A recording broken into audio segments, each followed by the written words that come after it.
L'Académie de tennis de Brazzaville, une fois de plus, au centre d'un challenge international qui se tiendra du 28 octobre au 3 novembre 2024 au pôle tennis de Brazzaville. Il s'agit de Brazzaville Challenger ATP 50, un tournoi international de tennis qui réunira 32 athlètes professionnels venus de 20 pays du monde. La République du Congo sera représentée par un seul compétiteur remplissant les exigences professionnelles. L'événement a été annoncé ce samedi 26 octobre 2024 à Brazzaville par le vice-président de la Fédération congolaise de tennis, Henri Ngolondele, au cours d'une conférence de presse. Le niveau de la compétition est beaucoup plus élevé et le seul Congolais qui a, selon nous, donc je parle au nom de la fédération, qui a le niveau pour compétir ici, s'appelle Cheikh et ce n'est pas parce qu'il n'y a pas de joueurs congolais, c'est simplement une question de niveau. Le niveau de la compétition est assez élevé. Les joueurs qui viennent ici sont des joueurs professionnels qui sont relativement costauds et donc nous avons retenu Cheikh qui pour moi semble avoir le niveau requis pour pouvoir représenter le Congo et pour pouvoir compétir là pour le Brazzaville Challenger.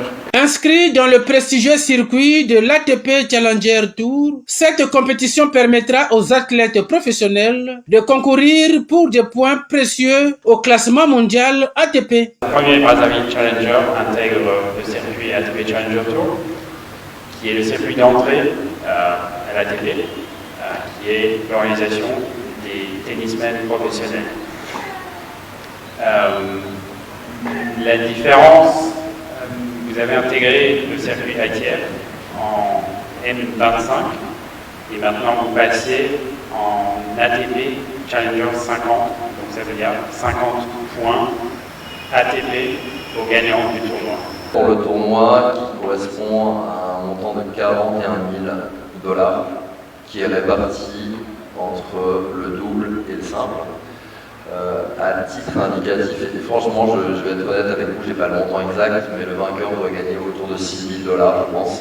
Et après, évidemment, c'est dégressif en fonction du niveau atteint dans la compétition. Mais dès le premier tour jusqu'au vainqueur, il y a une dotation pour chaque joueur, très précise et qui est la même dans tous les tournois mondiaux de cette catégorie. Ce tournoi est non seulement une opportunité pour les joueurs africains et internationaux de prouver leur talent sur un terrain compétitif, mais aussi une plateforme pour le développement et la promotion du tennis du continent. Il faut reconnaître aussi que c'est un complexe qui est vraiment à la hauteur pour accueillir la compétition.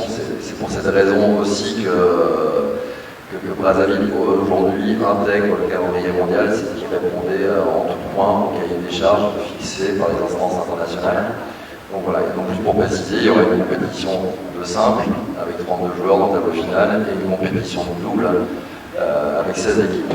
On a eu la chance d'avoir la confiance de l'ATP pour pouvoir organiser ce genre de tournoi, donc ce n'est pas rien. Donc petit à petit, le Congo commence à se développer, le tennis commence à avoir son importance et aux yeux du monde, nous montrons que nous avons la possibilité d'organiser des grands tournois comme celui-ci. La République du Congo, désormais inscrite sur le calendrier des événements sportifs internationaux grâce à l'Académie de tennis de Brazzaville, ce qui offre une opportunité pour la Fédération congolaise de tennis de promouvoir le développement du tennis congolais.